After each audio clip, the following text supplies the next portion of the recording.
Welcome to the testing world. Now in this session I'll show you how we can fetch data using REST API. So we know that whenever we want to fetch data, we are going to use get method. So let me go back to my API first. So that was the post API we have used. Okay, let's go back, and I would recommend start from here. I'll go to the different APIs, but start from this student details. Okay, if you can see, for get we have two API. One is this API student details. Other one is API student details with ID. I will not recommend to use this. Why? This API is to fetch all registered student. You have already seen that we have around 1,86,000 student details in my system. So if you try to make get request on this, it will just hang your SOAP UI. So I'll just request you to skip this and use this one. Here, when we are making a get request, we need to pass ID for which student you want to fetch data, and it will fetch only that particular student data. Okay, let's go for this. Again, we need to generate URL. So we know that one of the base URL, I'll just copy and just paste it here, and relative URL. So that's a relative URL. I'll just copy and paste it here.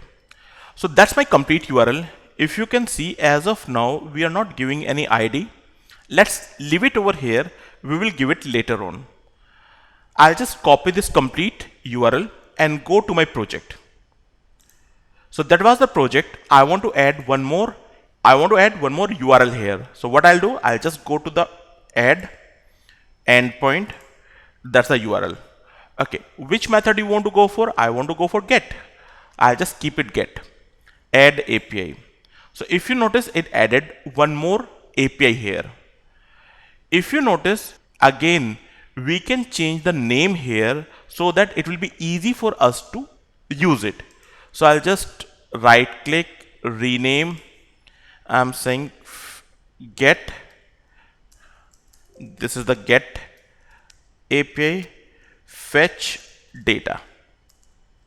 You can give any name, and it is not mandatory to change name here. I'm just changing so that it will become easy for me to use.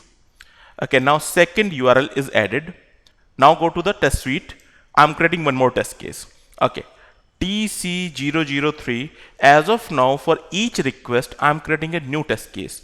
Later on, I'll show you one end-to-end test case. So as of now, just follow this. Okay, I'm saying get student data. Okay, now we have this add a step REST request. I'm saying fetch data, that's a name. Which one you want to hit? So I want to hit this one. Okay, you want to go for any validations? No. Add step. So one more step is added.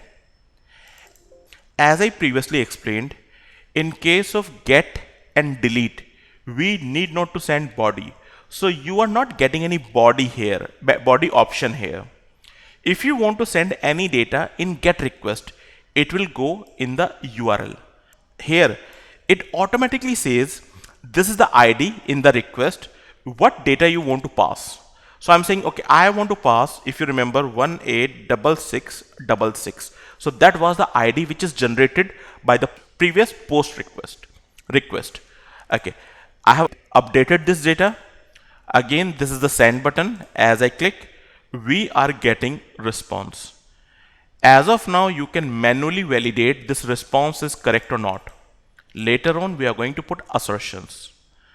So here we have seen how we can make a get request, and this data could be anything. Okay, later on you want to update the data, like I want to fetch details of any other student.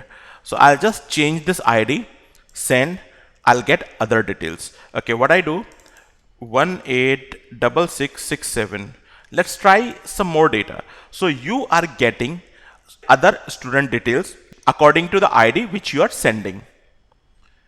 So now we have seen how we can make a get request, and it is for fetching data from the application. And you can check, like, as of now we are just making the request, we are not validating it, but after 2 or 3 sessions you will get one lecture for assertions. So there I'm going to put assertion in the different request. Okay, so here we have seen how we can fetch data, and this time we have used get method, or it was a get request. That's all we have for this session. Thanks for watching this video.